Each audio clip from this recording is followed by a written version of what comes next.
Welcome to Course 2, Unit 4, Lesson 3, Book Value with Preferred Stock. In this lesson, we have two lesson objectives. The first lesson objective is how to account for preferred stock on a balance sheet, and what is a 10Q. So let's get started. When we were going through the two previous lessons, you were probably wondering how we could account for common stock and preferred stock being on the same balance sheet. In some lessons that we did in the first course, where we calculated the book value of a company, we were always doing that whenever there was just common stock for that company.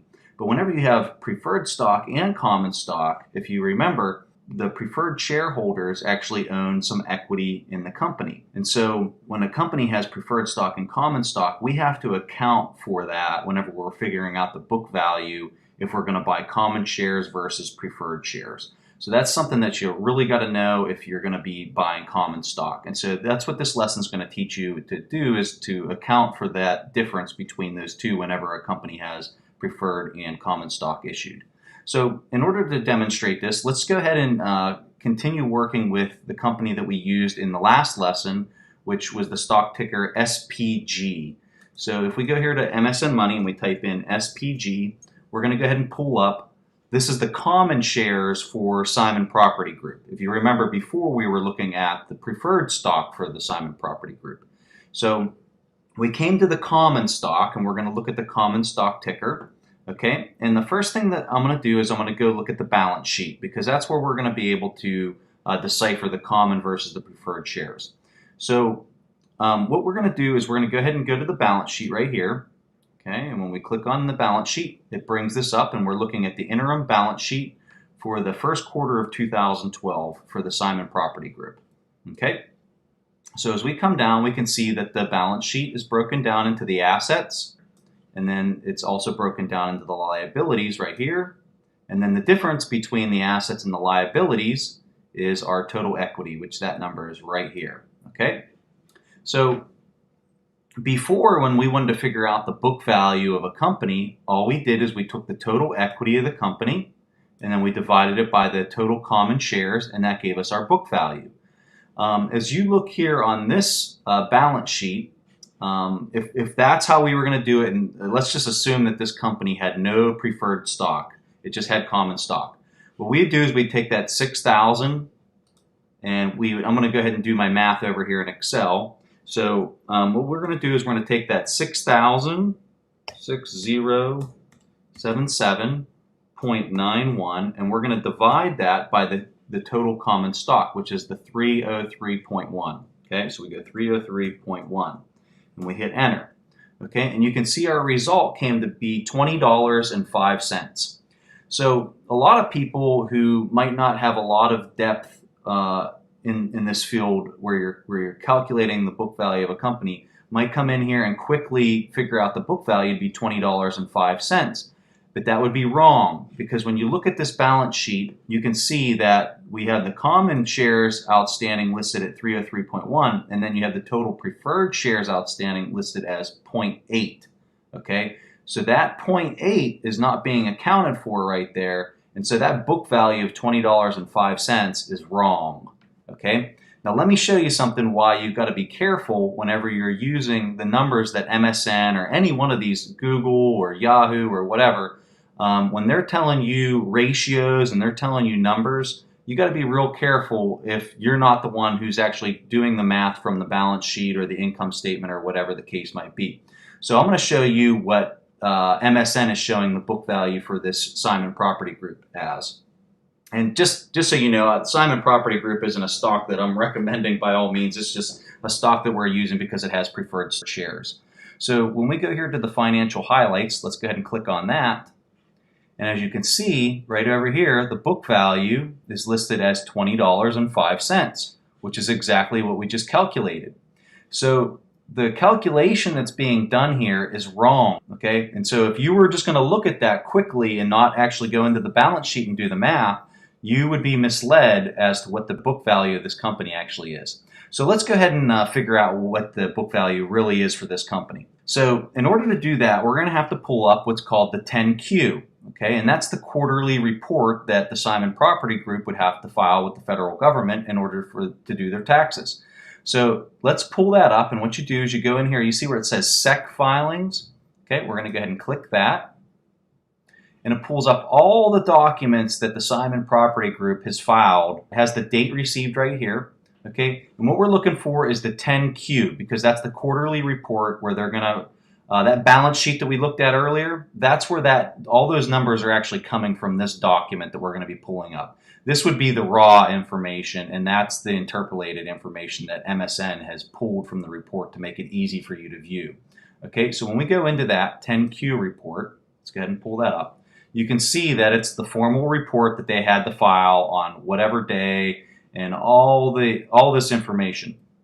If you're investing in individual shares and you're investing a lot of money in individual shares, you're going to want to become very familiar with the 10Q report, because you're going to want to go in here and read all the fine print, which is where you get the best information, is in the fine print. And you're going to want to pick apart all this data that they're giving you and all the information that they're giving you. Okay, so you can see the very first thing that they have on this report, you can see that they have their balance sheet is the very first thing we got here. So you have the assets listed. You got their total assets right there, their liabilities, and then they have the equity listed.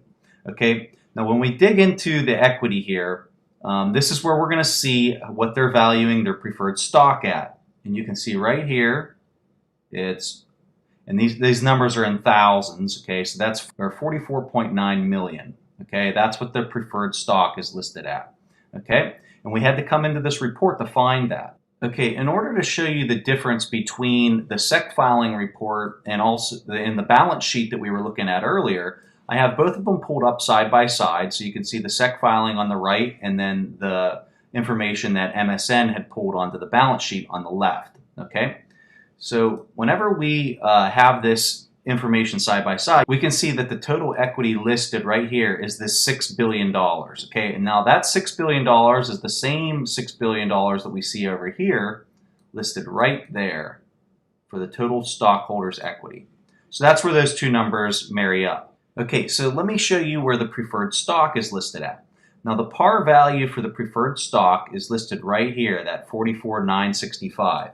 Now, when we look over on the balance sheet for the MSN version, you can see it's this 44.97.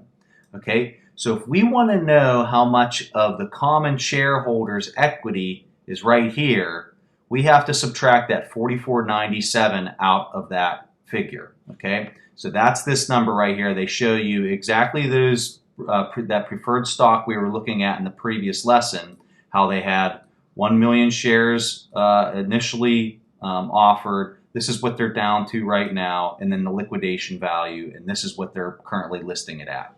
Okay, so that's the number we have to use in order to subtract that from our equity. So let's go ahead and go back to our calculator here. Okay, and we're going to go ahead and subtract that equity out. So the total equity is 6077.91. Okay, and I got to put an equal sign in front there in order for it to do the math.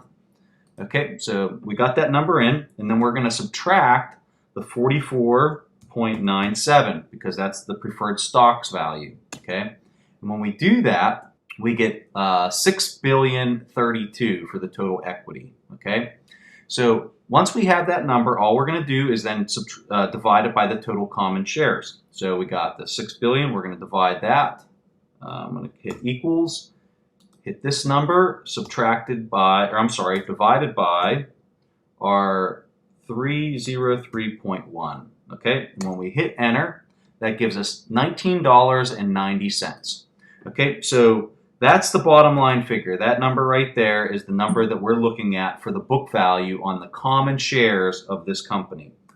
So that's what you really got to pay attention to. If you were going to be assessing the equity growth of this business for the last 10 years to see how much that equity's grown, which you know from doing the intrinsic value calculation, that's really important to know.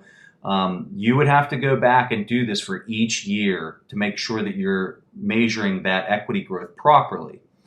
Some people might not want to do that, and they might want to avoid buying common shares of a company that also has preferred stock out on it just for that reason alone, because you might not want to do the math. But that's something that you have to consider, because even though that's about a 15-cent difference, over time that could really have a lasting impact on what you're actually estimating that equity growing at.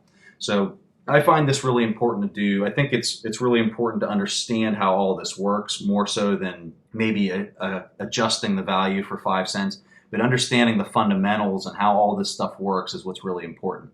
And so hopefully I've given you some tools here to use and some more information on the balance sheet and how it all fits together.